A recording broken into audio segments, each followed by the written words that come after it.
Mesdames et messieurs de la presse, merci de votre présence. Je tiens à exprimer ma profonde gratitude au Royaume du Maroc pour son accueil, ainsi que pour son soutien sans faille au travail de l'Alliance des civilisations. Et je tiens à remercier particulièrement Sa Majesté Mohamed VI pour son engagement personnel et permanent en faveur du dialogue interreligieux, de la tolérance et de la diversité en tant que richesse de notre société et de notre monde. Je suis heureux d'être à Fès. C'est d'ailleurs ma 3e visite à la Médina que j'ai faite hier. Cette ville magnifique, dont l'histoire riche représente un modèle de coexistence pacifique entre les religions.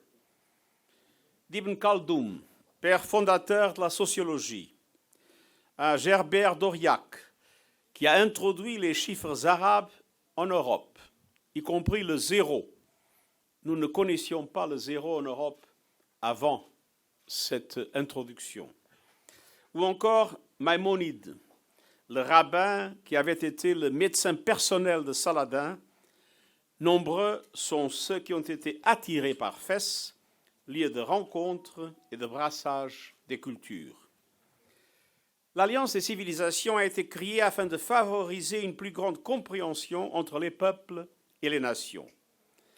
Elle incarne les valeurs fondamentales de la Charte des Nations Unies, notamment pratiquer la tolérance et vivre en paix l'un avec l'autre dans un esprit de bon voisinage.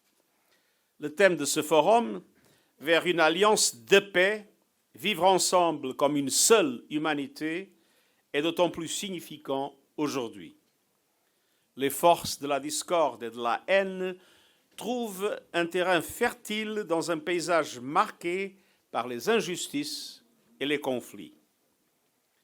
Des divisions croissantes menacent la paix et la sécurité mondiale, provoquent de nouvelles confrontations et rendent d'autant plus difficile la résolution de conflits anciens. Une rhétorique dangereuse fait monter les tensions nucléaires, les inégalités et les injustices se creusent. De nombreux pays du Sud étaient déjà durement touchés par la pandémie du Covid-19 et la crise climatique. Aujourd'hui, ils doivent faire face aux répercussions de la guerre en Ukraine, à la flambée des prix des denrées alimentaires et de l'énergie, à une inflation galopante et au poids écrasant de la dette. Pendant ce temps, nous nous rapprochons dangereusement d'un précipice climatique. Et les discours de haine, la désinformation et les abus prolifèrent, ciblant en particulier les femmes et les communautés vulnérables. L'intolérance et l'irrationalité sont monnaie courante. Dans ce contexte, les vieux démons, l'antisémitisme, le sectarisme anti-musulman, persécution de chrétiens, la xénophobie et le racisme se réveillent à nouveau dans le monde. Ces afflictions haineuses et nuisibles s'alimentent mutuellement, elles suscitent des divisions et entravent toute action collective. Dans ce monde troublé, nous devons apaiser les tensions, favoriser l'inclusion et la cohésion sociale et faire émerger des sociétés plus unies et plus résilientes. La coopération est la seule voie possible pour faire progresser la paix, le développement durable et les droits humains. Le dialogue interculturel et interreligieux favorise le respect mutuel, la tolérance et l'unité au sein des communautés comme entre elles et contribue ainsi à rejeter l'extrémisme violent, les idéologies radicales et les discours de haine. Aujourd'hui, l'Alliance constitue une plateforme mondiale unique où chacun, gouvernement, chefs religieux, universitaires, médecins, entreprises, peuvent apporter sa pierre à l'édifice commun. Je voudrais exprimer ma reconnaissance aux chefs religieux du monde entier qui se donnent la main pour promouvoir le dialogue et l'harmonie interconfessionnelle. La déclaration Fraternité humaine pour la paix mondiale et la coexistence commune, co-signée par Sa Sainteté le pape François et son éminence, le grand imam d'Al-Azhar, Cheikh Ahmed Al-Tayeb, est un modèle de compassion et de solidarité humaine. Je voudrais aussi rendre hommage à la forte participation des jeunes au forum. Leur implication est essentielle à la réussite de tout effort de paix durable. Le Coran nous enseigne que Dieu a créé les nations et les tribus afin que nous nous connaissions les uns les autres.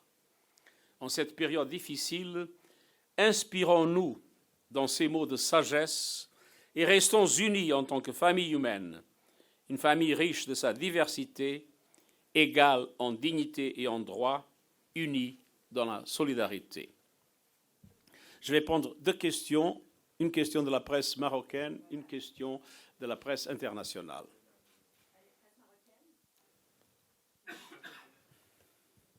Bonjour, Monsieur le Secrétaire général, Farouk Anami pour l'Agence marocaine de presse. Quelle est selon vous l'importance d'organiser et de renforcer cette alliance aujourd'hui au Maroc dans le contexte actuel mondial marqué par les clivages, les conflits et la montée des extrémismes? Merci.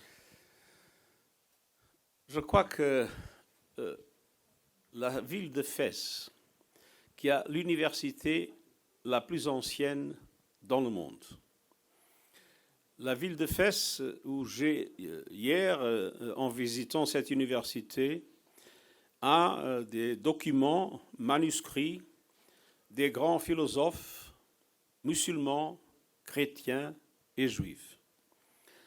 Le Maroc, en tant que pays où Sa Majesté Mohamed VI est un champion pour la diversité et un champion pour le dialogue interreligieux et le dialogue interculturel, est à mon avis l'endroit idéal pour réaliser cette conférence, une conférence contre la haine, une conférence contre la division, une conférence contre les conflits, mais aussi une conférence pour la coopération internationale, pour le multilatéralisme et pour la création de conditions qui puissent aussi établir la justice et l'égalité dans le monde.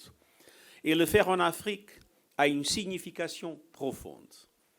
L'Afrique est le continent le plus gravement touché par l'effet combiné du Covid-19, de la manque de justice dans les distributions des vaccins, de l'inégalité dans les ressources disponibles pour la relance après le Covid, dans les impacts négatifs du changement climatique, l'Afrique qui ne contribue presque pas du tout à ce changement climatique.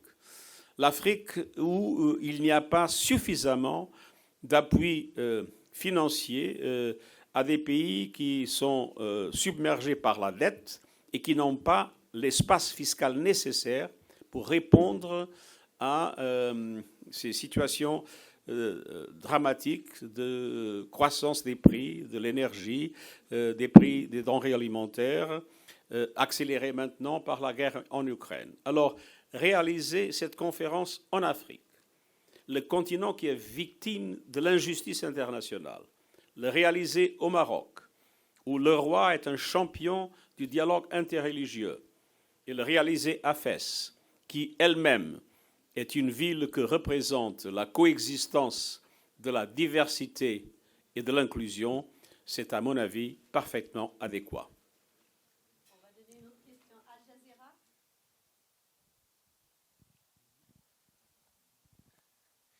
Hi, we spoke about conflicts and war, and in meantime we have World Cup in Qatar. People, supporters from all over the world, they are happy, black, white. My question is, how can sports contribute in dialogue between civilization? Vitally, sports represent the opposite of war.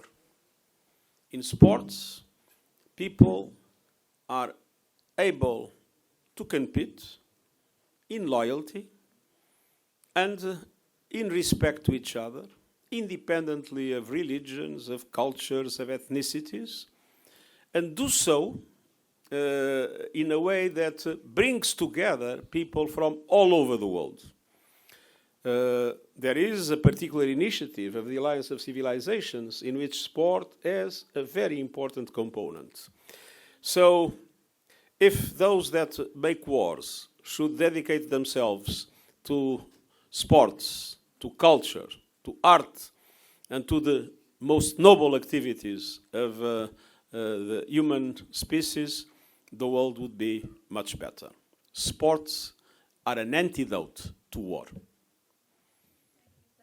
Merci infiniment. Shukran. Thank you very much. باش يوصلك جديد فيديوهات الأنباء تيفي تابونوا معنا في لاشين يوتيوب وفعلوا الجرس.